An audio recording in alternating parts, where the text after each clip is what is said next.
At 8 o'clock in the morning, I set off for the office. The head of our department pretended he hadn't seen me come in. So I played the same game. It was as if we were complete strangers.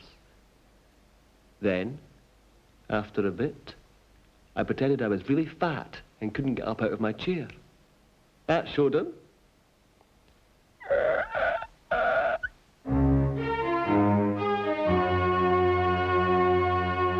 I'd like to see in our director's rooms. What luxury, with all the jars and mirrors and basins. They've probably got a dolphin in the bath, so that when someone goes to the toilet, they've got a dolphin to clap.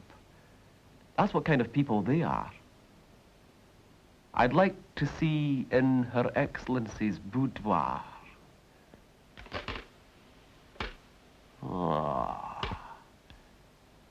With all her ruffs and china and potpourri and bees, it must smell like the top of a hill. I remembered the conversation I heard between the two dogs today.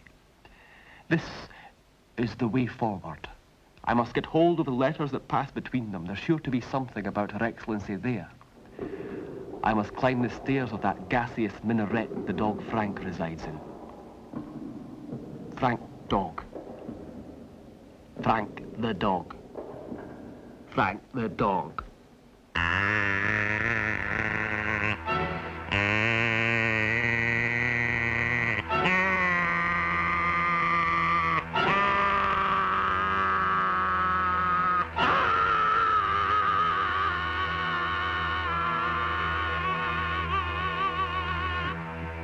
The handwriting's a bloody disgrace.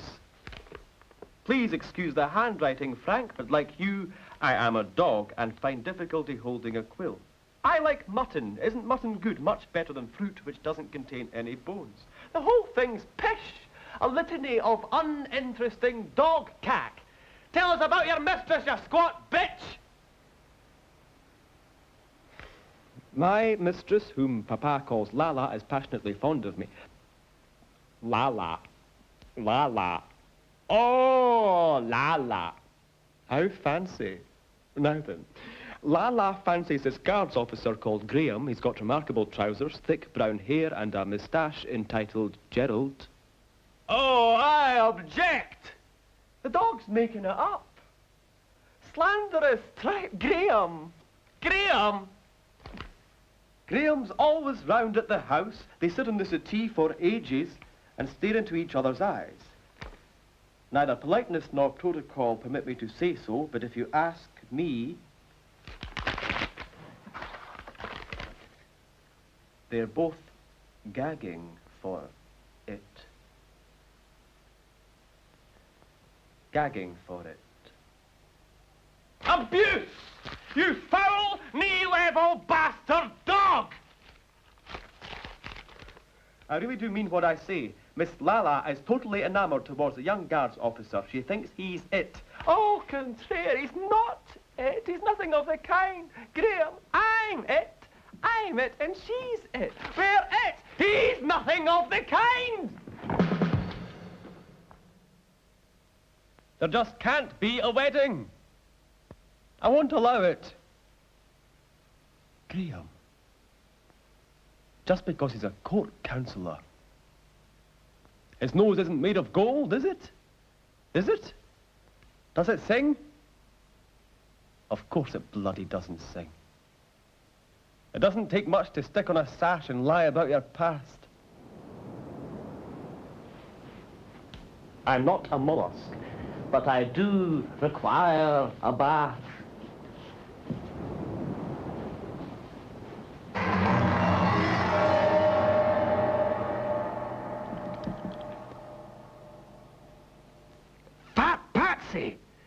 She will not stop pupating. The director's not been in all week, so it's left for me to lie here and steer the municipal boat all on my own. Apparently it's the same in Spain. The throne's been left vacant and they can't decide on an heir. They're saying some donna may succeed. A woman? A woman? That's just like our director. he relies on women as well. His housemaid's a woman, his wife's a woman, his daughter's a woman, and his dog's a woman. He's completely enmeshed. Unlike me, I have no woman in my life, except Fat Patsy. And she's a man. Didn't go in today, not with the Spanish question so prominent in my mind. Kingless. Must be a terrible job picking a successor. Tons of forms. I wonder who gets the winning slip. Fat Patsy said she wants to become a dwarf. And I said, don't you mean a nun? And she said, no, I want to become a dwarf and choose all my own outfits. And I said, because I wasn't really interested. Well, you can't become a dwarf because you're massive! Today is a day of triumph. There is a king of Spain. He's been found at last. That king is me. Oh, yes. Me, my friends. They finally realized that I'm it. I only found out this morning when a slip came through the door.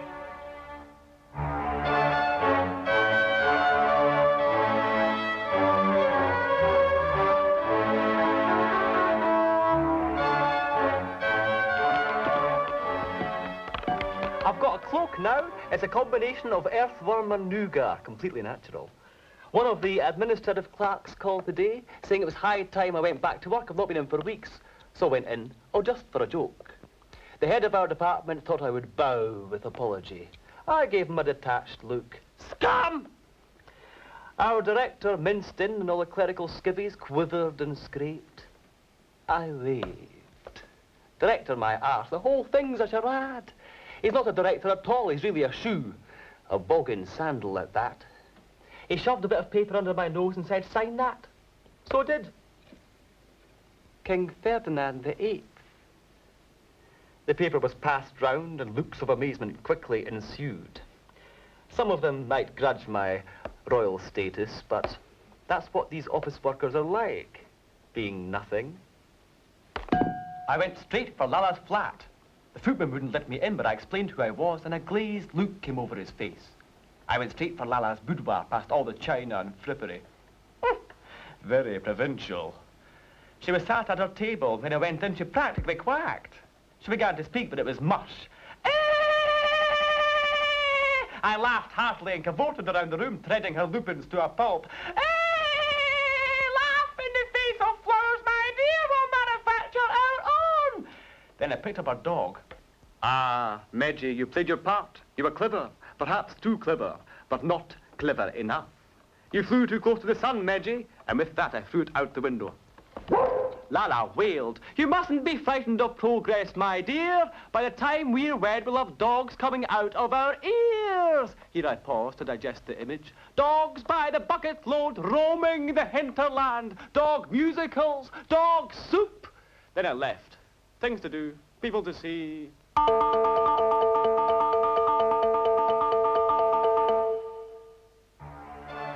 The deputation from Spain's very slow in coming. I went to the post office to see if they'd posted it to me, but the postmaster said, no, we don't sell envelopes large enough to contain people, and would you please remove your foot from my counter? I imagine it's the boats. They're Neanderthal beasts, those boats.